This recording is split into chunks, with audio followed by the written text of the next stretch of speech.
This video is going to be about my experiences with the different families I've worked with. I just want to give my perspective and what I saw throughout the last couple years as being a nanny.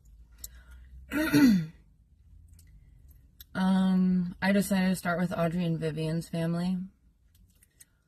The interview went really well.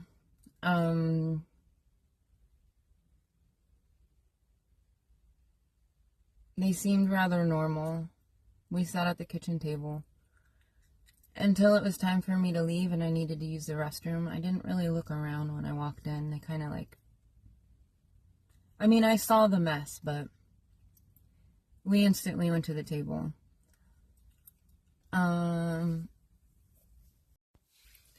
were boxes towering up all the way up to the ceiling, like a whole line of them.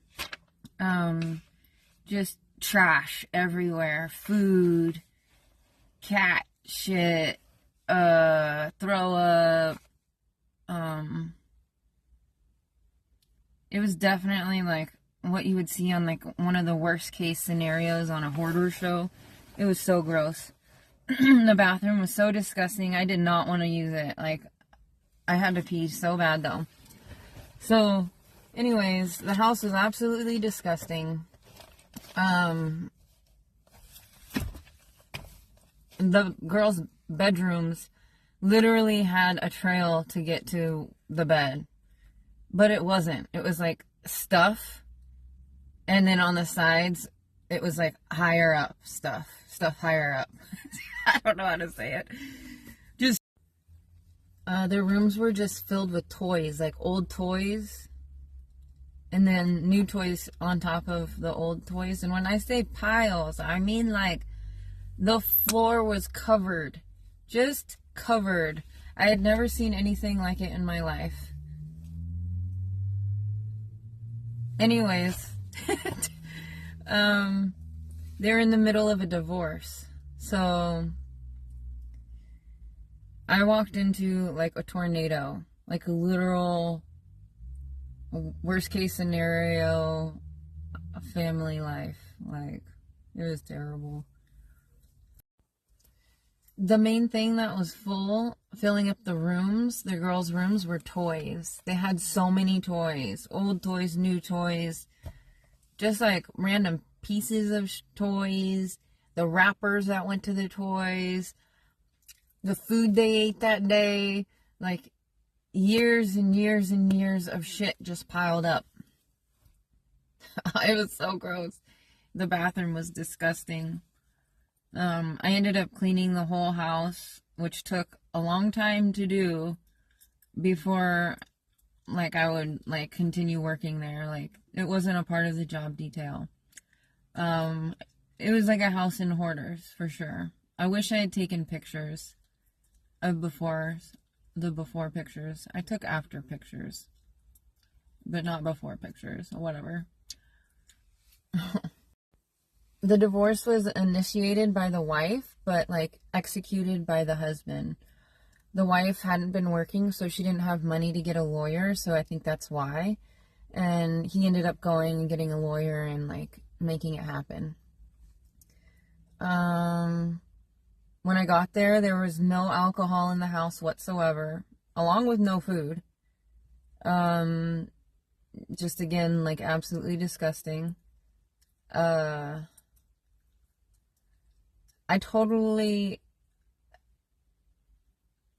could have reported them for neglect, and child endangerment and so many other things. But I just kind of came in and was myself. Katie was extremely overweight and depressed and the lowest self-esteem, and the father was just angry at her and just bitter and mean and would say mean things about her. And the youngest daughter, Vivian, she was the scapegoat prior to them getting a divorce. So she was neglected and treated like crap. She was struggling with school. You know, she was having like disorders with the dyslexia. She just was being neglected. So because she had been neglected and treated so poorly by her father, it was really easy to get her to jump on board with Aileen.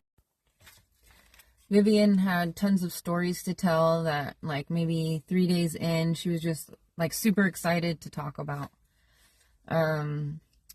Almost like, kind of like, I don't know, almost bragging about it. Like, you know, it's something to talk about. And, like, but the stories are terrible and exaggerated.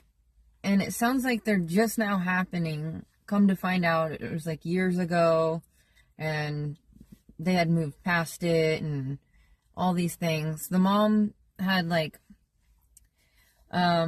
moments of mania with her schizophrenia. She was diagnosed when she was a teen. She was hearing from God and other things.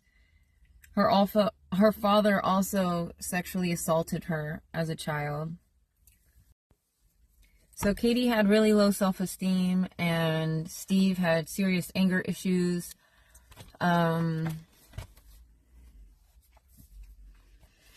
Katie was ironically a therapist, and Steve worked with the city.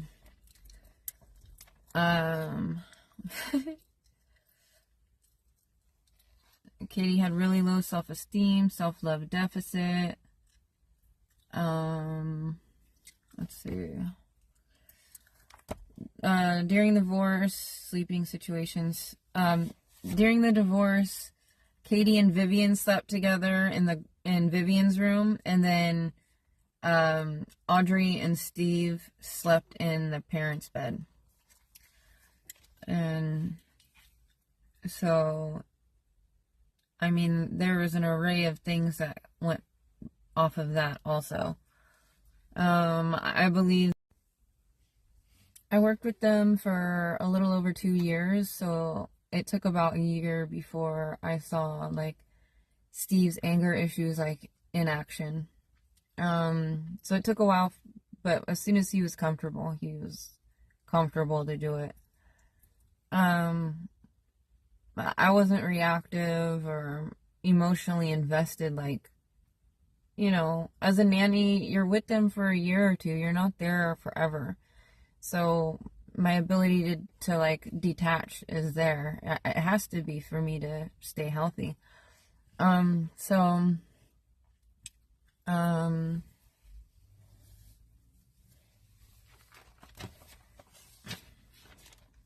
see. Yeah.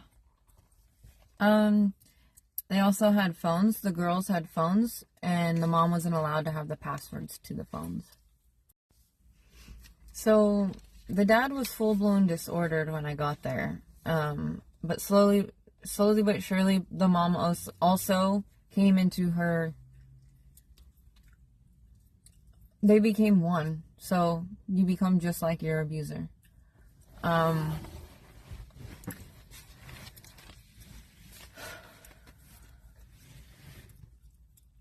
He used to yell at her, call her names whenever he'd get mad about something.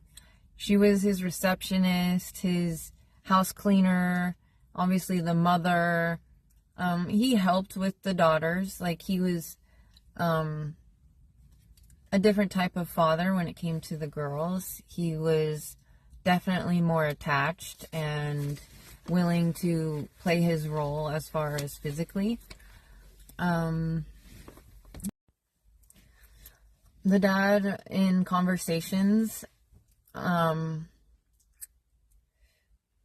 any narcissist, they admit to their wrongdoings as a way to, like, release the guilt, without admitting that it's them and such and such and such. But this circumstance, he actually admitted that he would take baths with the girls, and the girls supposedly would wear their bathing suits, and they'd bring their Barbies in and play. They'd all wear their bathing suits, he said. It was just like this bonding thing that they would do. And the way he told me and the way he talked about it. And one time I went in the bathroom and found their bathing suits in the sink, and they looked like they were all bloody. Like, bloody that had been sitting in the bathing suits. And I almost threw up. Like, and the girls thought I was going to throw up. They're all worried about me. And I'm not sure. The girls used to, like, sit on things like furniture inappropriately for attention, specifically from the dad. I remember at the park one time they did it. The mom was there too, and it's just like, I don't understand. Like, everyone's watching this. I think it was like, it is like a way of testing me too, because it's like I would say things, like I would tell them how I thought about things, and he would get mad, but I didn't care. So let me think. So the mom was getting alienated, and I had already had experience, through my experience, the process. The girls used to like complain about their mom like being lazy and drinking alcohol, and because the mom liked hard alcohol and the dad liked beer, and I would like kind of like even the playing field, like, look, everyone's drinking in the house, there shouldn't be like teams. The girls basically felt disempowered. Like, they felt like they didn't want their parents to get divorced, but it's like, what are they going to do other than take sides at this point? If that's what's like being taught into it. Like,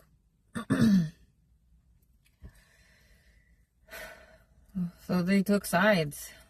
But I let them know, like, they have power in the situation by not taking sides, by getting out of the war and understanding that both of their parents deserve to be with both of them, and both of you guys deserve to have both.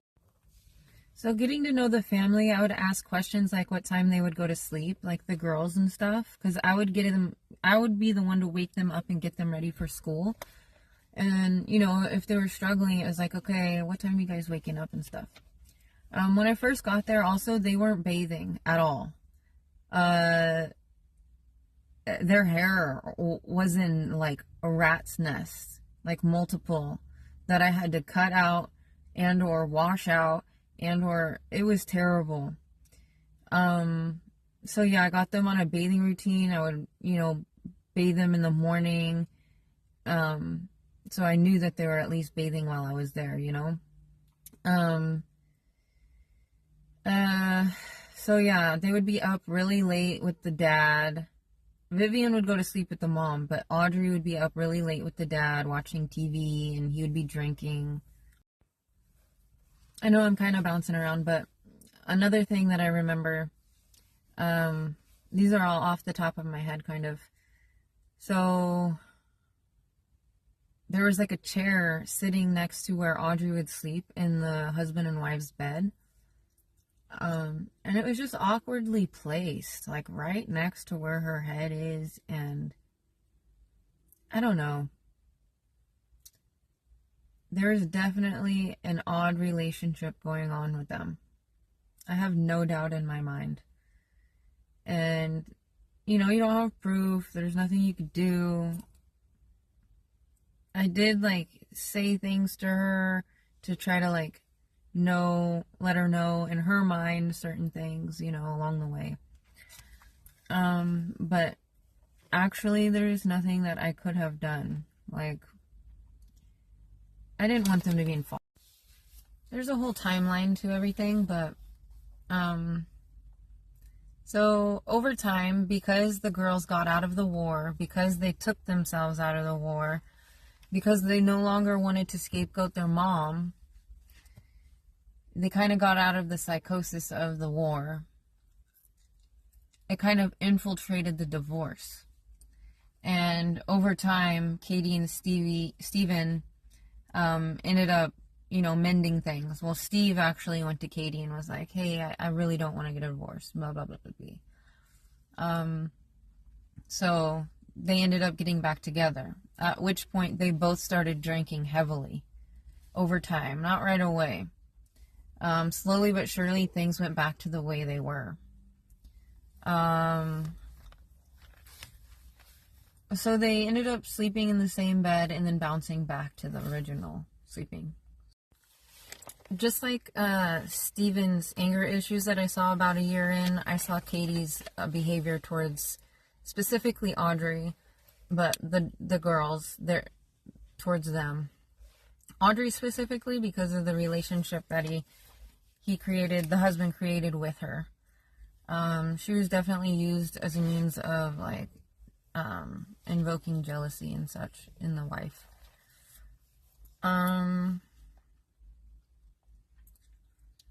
So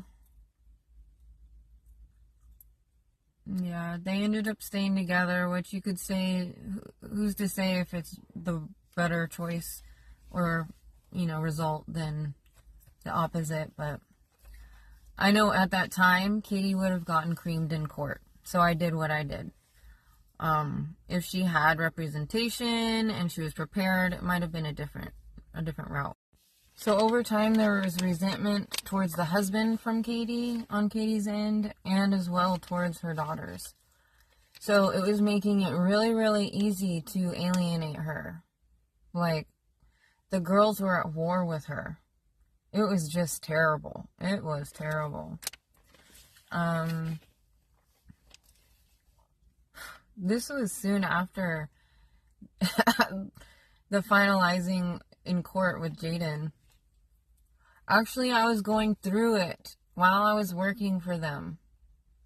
The first year. Yeah. It was so funny. So the resentment is what caused Katie to ask for a divorce. Just how she was treated.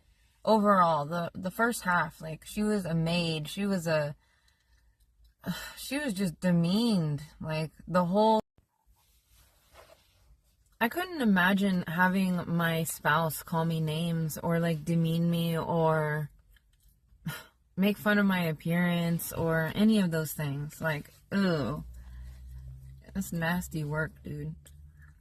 So, like, Katie, yeah, I mean, he beat the shit out of her. And she got sick of it. And his anger issues, he just couldn't control himself. He had no self-control. He had an evil spirit in him, I swear, man. I found, one time I was cleaning, and I looked down at the cat bowl, and there was something shiny in it, and it was a pin sticking upright at the bottom of the bowl. Just, like, ready for the cat to just that... Like, he was that evil that ooh, it's making me sick. I feel like he put it in. I had one relationship, which was my most toxic relationship, where we would talk smack to each other, like sarcastically to get each other motivated, like, oh, you can't do that, or like, I don't know, we would say like, oh, don't be a bitch or whatever. Just one of my relationships were like that. And it came from, like, the relationship I had with my sister. Like, our relationship was terrible. So, like, Katie was just, like, she was love-struck. And he was manipulative. And it's just a terrible way to start a relationship. And it ended that way, too. So, well, I mean, technically not. Well, they're still together. I'm sure everything's the same. Nothing has changed, I'm sure. So the second half of their relationship, Katie kind of came out with her disorder. She started to refuse to clean. She started drinking heavily. The girls would find her, like, in her throw up. Like, on the couch.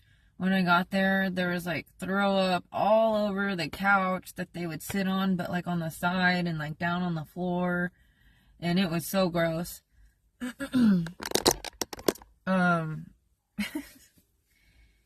So, anyways, they both parents had their things. You know what I'm saying? And that's how it always is. Both sides. It was the same thing with my situation. I was the only one being held accountable. And when that happens, you're the bad one. You know what I'm saying? So their marriage and their divorce kind of went through like its own processes, you know? And it started somewhere, you know? And we have to follow and track where it started and go back to what originally was the issue, you know? And then go from there.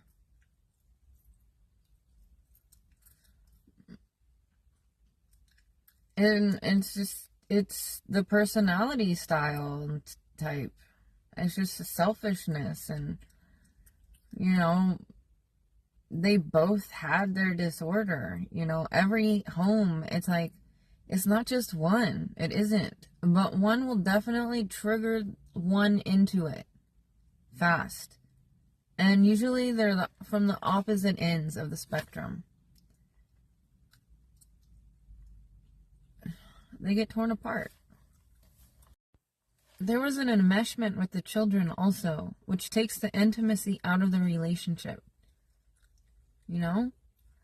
Like, you start sleeping with the children, or, I don't know, like, the father going to the oldest daughter for, like, advice about his clothes or whatever it is. It could be anything. Like, it's not... This is what's happening in every home. This process of alienation, which they claim is not real, is in every home. This is the wound of every... This is the issue. This is the issue. These behaviors that are stuck in the nervous systems. Like, they're being regurgitated.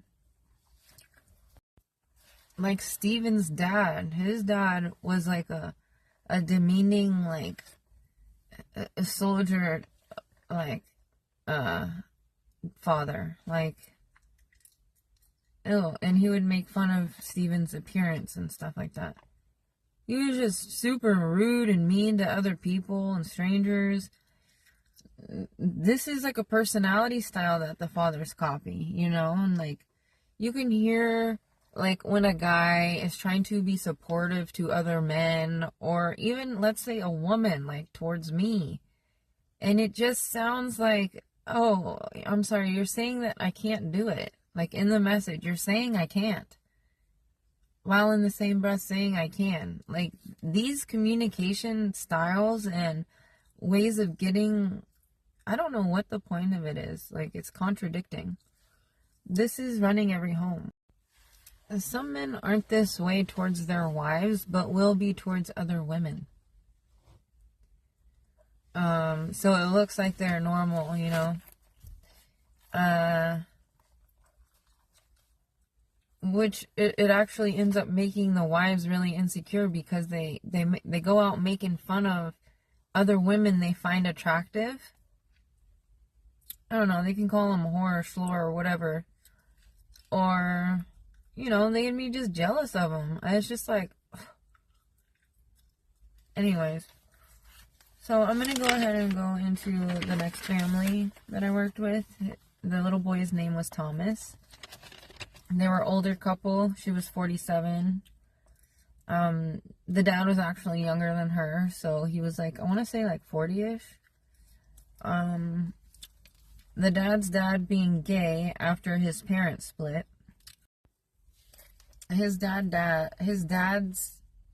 Thomas's grandpa cheated on his grandma and ended up becoming gay.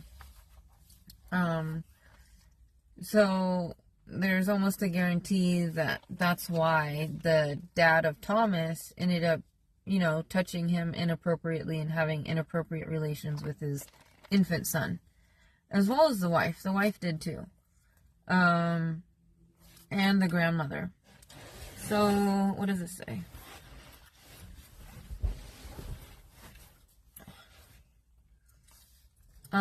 The grandma would, you know, get Thomas to not cry by touching him inappropriately, training him, like, you know, sexuality, to calm him emotionally. And the mother and the grandmother, from what I saw, I witnessed, like, entrained the mom and grandma, taught Thomas to, like, touch their private areas, you know, like, he was, like, the child was manipulating them, and, like, I don't know, it's weird. It's hard for me to, like, grasp. I don't get it. I mean, I saw it, but, like, my mind doesn't want to think about it. Anyway, so, I think they had issues because the mom would get super jealous. Oh, she was so jealous of me.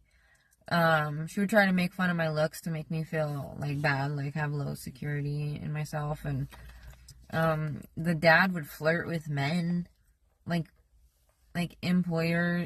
workers that would come to the house, he would flirt with the men, and, like, anytime they were, like, selling him something, it was, like, this whole, like, flirty sexual experience. I don't know, it's just weird. So, of course, though, I taught Thomas boundaries and, like, what we're not supposed to do. But that's how that kind of relationship went. So the next family I wanted to talk about was Isaac's family.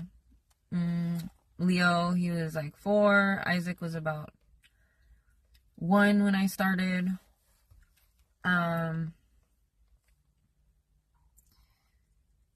just wanted to mention a conversation I had with his dad. I asked him, like, you know, did you always know that you wanted to have kids, is what the question was. And he was just honest. And he was like, honestly, if I had known how challenging it was going to be, I probably wouldn't have had kids. And the kids are sitting right there. And also the way that the dad said it, it was kind of like super honest and blunt because he was having a conversation with an adult. So Isaac and Leo's dad used to call them names and things like idiot or are you stupid or, oh, he was so mean to them. Like, pff. And it's like, dude, I don't understand. But, you know, when it was in front of me, he was so polite and he was like, oh, like, dad of the year, you know what I'm saying? Like, yeah, and he, like, entrained his wife. All the dads are entraining the wives. All the dads that I've worked with have entrained ugly reflections into the wives. And they're all really cute. They're usually really cute wives. The dads are just low self-esteem, no standards. Yeah. Definitely no physical.